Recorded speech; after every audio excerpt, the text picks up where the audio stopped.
All right, so Wesley and Ashlyn, get out your language books and open them to page 63. There's a few of this that we are few of this. Does that make sense? There's a part of the first assignment on Think A that we will be doing together.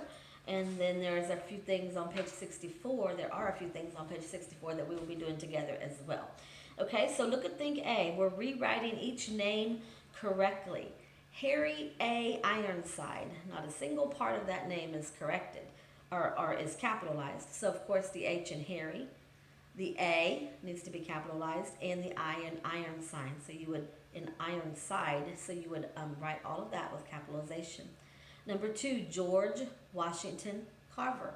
Every part of the name needs to be capitalized. You would write that, capitalizing every word in the name. Number 3, George Mueller. The G and the M would need to be capitalized. Number 4, Massachusetts. That's the name of a state. Of course, states are capitalized. Number 3, Reader's Digest. Notice that Reader's Digest is underlined. Why is it underlined?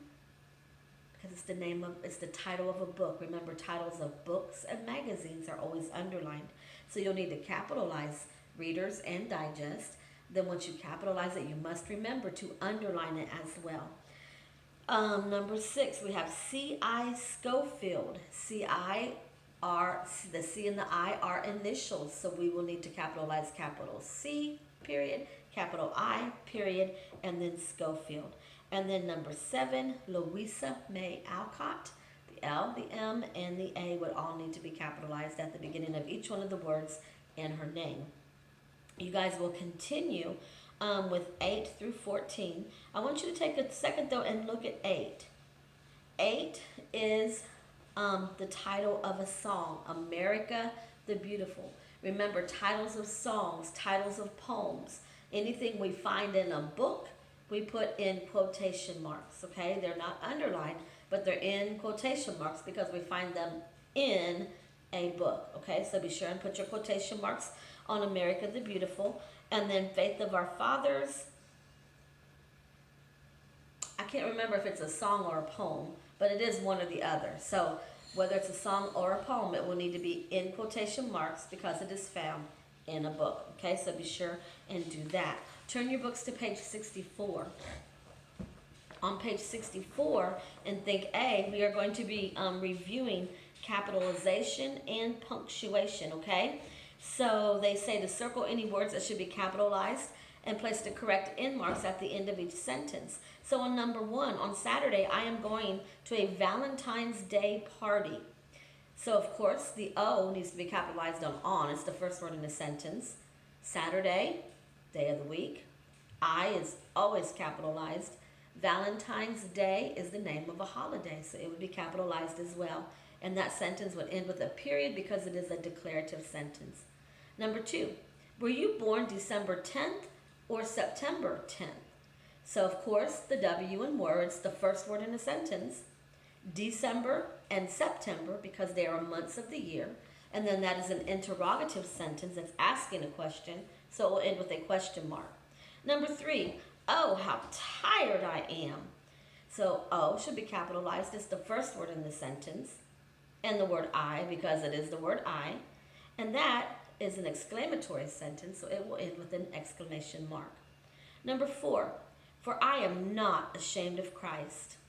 The word for will be capitalized. Why? Say it, because it's the first word in the sentence. And the word I, why? Because it's the word I. And Christ would be capitalized as well because that is a name. That is a declarative sentence, so it would end with a period. Number 5, will you be back by Thursday, Aunt Sue? So, of course, the W in will, because it's the first word in a sentence, and Thursday because it's a day of the week, and Aunt Sue because it is someone's name. And that is asking a question. It is an interrogative sentence, so it will end with a question mark. Shut the door, Bill. So the word shut will be capitalized. Say it why? Because it's the first word in the sentence. And the word Bill would be capitalized because it is a name. That is an imperative sentence. It's giving a command, so it will end in a period. Number 7, may I go to the party with Jean? May is capitalized. Why? Because it's the first word in the sentence. I, why? Because it always is. And Jean, because it is a name. That sentence is asking a question, so it is an interrogative sentence, and it will end with a question mark. Now go ahead and look down at Think B. It says place commas in the proper places. Tim bought 2 pencils, or 2 pens, a pencil, and an eraser at the bookstore. So I see a list in the sentence. When we have a list in a sentence, we know we have to put commas in. So Tim bought 2 pens, comma, a pencil, comma. That is where your commas would go. Number 2, yes, it is cold outside. I see a sentence that begins with a word like yes or no.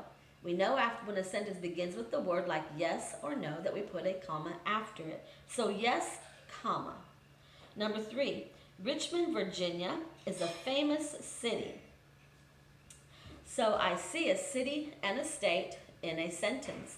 So I would have a comma between Richmond and Virginia and a comma after Virginia. Robert, who was born on January, I'm sorry, I did not read that correctly. Robert, who was born on January 2nd, 1863. So I see a direct address here. Direct addresses are always set off with a comma. And I see a date. So it would be Robert, comma, who was born on January 2nd, comma. Okay? And then on number 5, please write to me at 112 Martin Lane, Sioux City, Iowa. So I see an address here. So our address will be set off at the beginning. Please write to me at, comma, 112 Martin Lane, comma, Sioux City, comma, Iowa. Okay, go ahead and look at Think C. Punctuate these direct quotations. Can we play baseball after school tomorrow? Asked Anthony. So our direct quotation starts at the very beginning of the sentence. So it will be quotation marks. Can we play baseball after school tomorrow? Our direct quotation is asking a question. Question mark, quotation marks. Asked Anthony, period. Mr. McGee said we could, replied Steve. Now this one looks a little bit confusing because we see a said in there. And we're used to when we see a said, we think that's where the direct quotation is coming from. But not so in this case, because the direct quotation is what Steve replied. So Steve's reply was, Mr. McGee said we could. So that's his reply.